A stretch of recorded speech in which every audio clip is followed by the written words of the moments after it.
Hi, I'm Mark Berlin. I'm a professor of practice at McGill University. I spent my career at the Department of Justice in Ottawa, primarily engaging in international development work. I was the Director General of International. As well, I was Special Advisor on the Middle East to the Attorney General of Canada. Indeed, I actually spent 4 different periods of time as legal or policy counsel to 4 different Attorney Generals of Canada.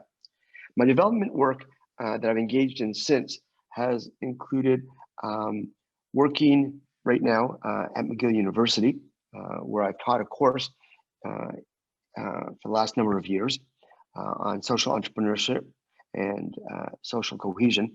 And that's been really quite a wonderful experience. And currently now I'm on the board of trustees for the Canadian Museum of Human Rights, and I'm on the board of the Justice Education Society in British Columbia. Previously, I've been on the Law Commission of Ontario and the Canadian Bar Association, and that's who I am.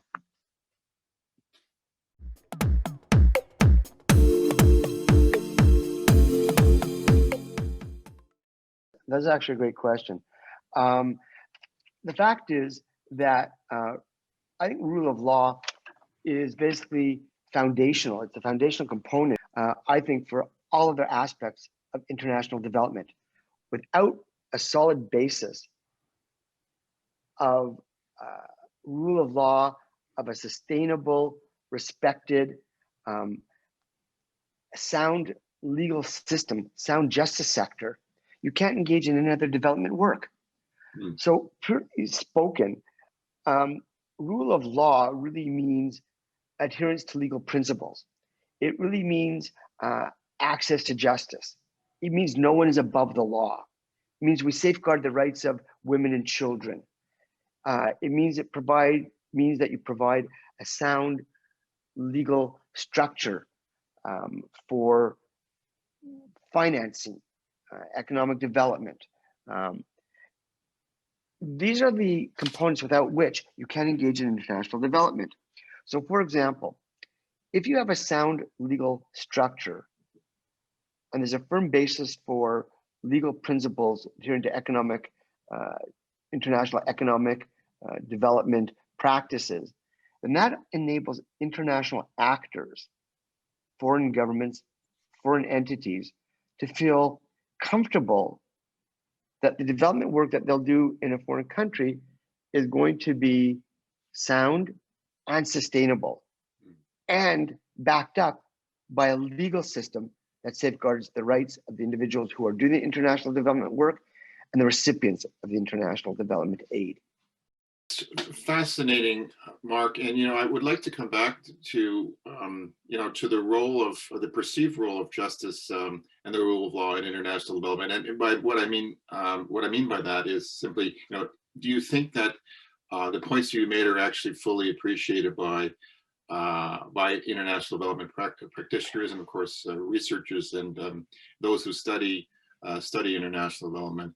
I mean, my perception is that perhaps it's not entirely understood just how fundamentally important justice and the rule of law actually is in sustainable international development. But let me just move to Canada briefly in an area that I'm quite interested in. I'm sure others are, and that's related to Canada's feminist international assistance policy. And we'd have heard much about it, and I must say personally, I was very excited by the announcement of the policy and its evolution and deployment. But I wonder if you could say a few more words about how the international assistance policy actually fits into the sector of, international development. A bit of a response to your first query, which is whether or not rule of law is really an acceptable component, widely spread, understood in international development. I think the answer is probably not really, to answer your question directly, but at the same point, it is at your peril that you don't undertake really creating a strong, firm foundation grounded in law for your international development work. Many countries actually don't adhere to this foundational principle and will start doing development work in the areas, let's say, of agriculture or health.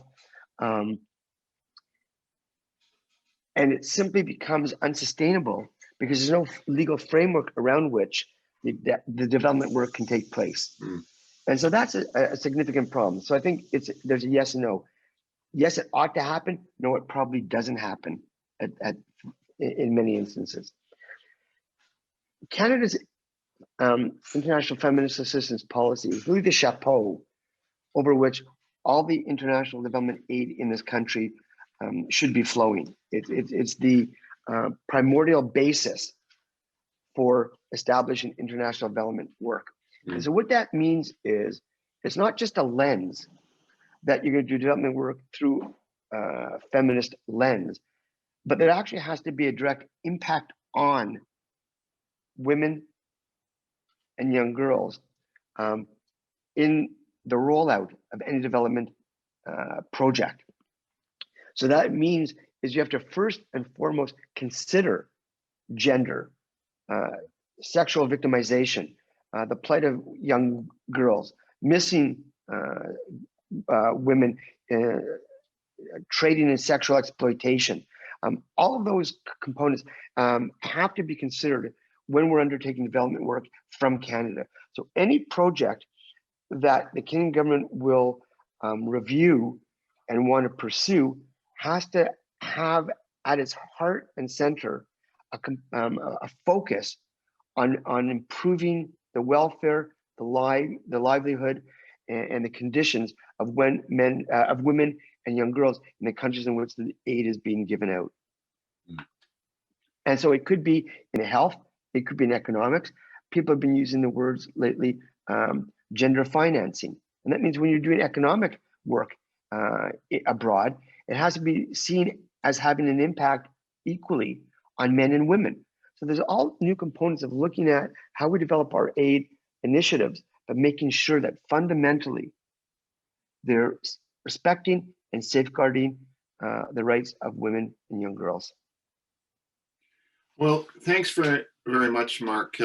As you know, we're running out of time, alas, but I do know that I'm convinced that there's so much more to say and understand and learn from you and actually interact with you. So I would urge folks to contact you through our institute's website. Our email addresses are there for the Professors of Practice. And once again, thank you so much, Professor Berlin, for some very important and fascinating remarks.